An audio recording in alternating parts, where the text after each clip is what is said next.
Welcome to அரிஸ்காம் channel. வீட்டில் அரிசி உளுந்து இல்லாத டைமில் நம்ம இன்ஸ்டண்ட்டாக தோசை ரெசிபி பார்க்கலாங்களா? இந்த தோசை ரெசிபி கண்டிப்பாக வேலைக்கு போயிட்டு வரவங்களுக்கு நைட் டின்னருக்கு கண்டிப்பாக தேவைப்படும். காலையில் டிஃபனுக்குமே நம்ம செஞ்சுக்கலாங்க. இது எப்படி செய்யலாம்னு பார்க்கலாங்களா? ஃபஸ்ட்டு ஒரு மிக்ஸி ஜார் எடுத்து வச்சுட்டு அது கூட 1 கப் வெள்ளை ரவை, வறுத்த ரவையாக இருந்தாலும் சரி, வறுக்காத ரவையாக இருந்தாலும் சரி, அது கூட சேர்த்துக்கலாம். அதே கப்பில் 1/4 கப் வந்து அரிசி மாவு, இடியாப்ப மாவு, கொழுக்கட்டை மாவு எந்த மாவாக இருந்தாலுமே எடுத்துக்கோங்க. அதில் ஒரு 1/4 கப்பு. அதுக்கப்புறம் பார்த்திங்கன்னா கெட்டியான புளிச்ச தயிர், அதுதான் மெயினாக இன்க்ரீடியன்ட்ஸ் தேவை. கண்டிப்பாக புளிச்ச தயிர் சேர்த்திக்கிங்க. சேர்த்துட்டு இதில் 1/4 கப் வந்து தண்ணி சேர்த்து நல்லா ஒரு நைஸாக அரைச்சிக்குங்க.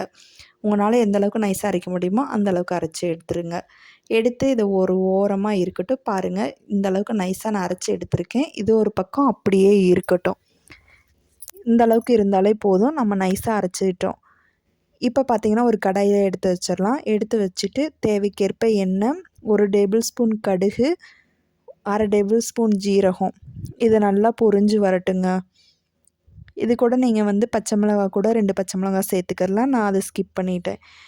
இது நல்லா பொரிஞ்சு வந்ததுக்கப்புறம் பொடியை கட் பண்ணி வச்சுருக்க நம்ம பெரிய வெங்காயத்தை நம்ம சேர்த்துக்கலாம். நீங்கள் சின்ன வெங்காயம் கூட சேர்த்துக்கலாம். இது நல்லா வதக்கி விட்டுட்டு நல்லா பொன்னிறமாக நல்லா வதங்கி வந்ததுக்கப்புறம் இப்போ இந்த மாவில் நம்ம இதை சேர்த்திடலாங்க. இந்த மாவில் சேர்த்திட்டு இப்போ தேவைக்கேற்ப உப்பு சேர்த்திட்டு இதை அப்படியே தாளித்து வச்சுருக்கிறதையும் சேர்த்திக்கலாம். சேர்த்திட்டு ஒரு 10லேருந்து ஒரு 15 நிமிஷம் போல் இதை அப்படியே விட்டுறலாம். மாவு வந்து உங்களுக்கு புளிப்புத்தன்மை வந்துடும். ஒரு 10லேருந்து 15 நிமிஷம் விட்டாலே மாவு வந்து சூப்பராக தோசை சுடுறதுக்கு ரெடி ஆயிருங்க. இப்போ நம்ம இதுக்கு ஏற்ற மாதிரி ஒரு சட்னி ரெசிப்பியே செஞ்சிடலாங்க. இப்போ பார்த்திங்கன்னா அதே கடாயில் 1 டேபிள் ஸ்பூன் வந்து உளுந்து நல்லா பொரிஞ்சு வந்ததுக்கப்புறம் பார்த்திங்கன்னா நம்ம கட் பண்ணி வச்சுருக்க சின்ன வெங்காயத்தை சேர்த்துடலாம். ஒரு 10-15 சின்ன வெங்காயம் அதை நல்லா சேர்த்துட்டு நல்லா வதக்கி விட்ருங்க. நல்லா கோல்டன் ப்ரௌனாக வந்துடணும். வந்ததுக்கப்புறம் பார்த்திங்கன்னா ஒரு மீடியம் சைஸ் தக்காளி, பெரிய தக்காளியாக சேர்த்துக்குங்க. ஒரு தக்காளி சேர்த்தா போதும். இதையும் நல்லா கோல்டன் ப்ரௌனாக வந்து வதங்கி வந்ததுக்கப்புறம் ஒரு கைப்பிடி அளவுக்கு புதினா, கொத்தமல்லி இது 2மே சேர்த்துக்குங்க. 2மே சேர்த்துட்டு நல்லா வதக்கி விட்ருங்க. இப்போ பாருங்கள், ஓரளவுக்கு மாவுமே ரெடியாகி வந்துட்டுருக்கு. இது ஓரளவுக்கு ரெடி ஆயிடுச்சு. இப்போ வந்து பார்த்திங்கன்னா ஒரு கடாயை எடுத்து வச்சுக்கோங்க. இந்த மாதிரி சின்ன கடாய் இல்லைனா கூட நீங்கள் தோசை தவாவில் கூட நீங்கள் செஞ்சுக்கலாம். தேவைக்கேற்ப உள்ள எண்ணெய் சேர்த்திட்டு அப்படியே ஒரு 1½ கரண்டி அளவுக்கு மாவு இதில் சேர்த்திக்கிங்க. சேர்த்திட்டு பார்த்திங்கன்னா திருப்பி விட்டு காட்டுறேன் பாருங்கள், எந்த அளவுக்கு சூப்பராக வந்திருக்குன்னு பாருங்கள். எடுக்கிறப்பயே தெரியும். இப்போ பாருங்கள், எடுத்து விட்டு காட்டுறேன் பாருங்கள் எந்த அளவுக்கு சூப்பராக வந்திருக்குன்ட்டு.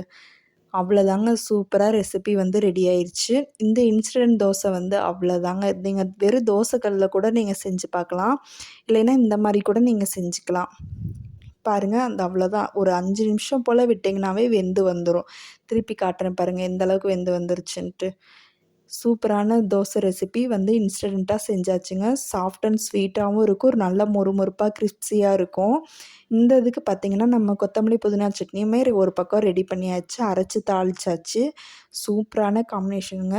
இந்த ரெசிபி உங்களுக்கு பிடிக்கும்னு நம்புகிறேன். கண்டிப்பாக இந்த ரெசிபி பிடிச்சிருந்துச்சுன்னா நம்ம சேனல் லைக் பண்ணி, ஷேர் பண்ணி, சப்ஸ்கிரைப் பண்ணுங்கள். உங்கள் ஃப்ரெண்ட்ஸ் அண்ட் ஃபேமிலிக்கு ஷேர் பண்ணுங்கள்.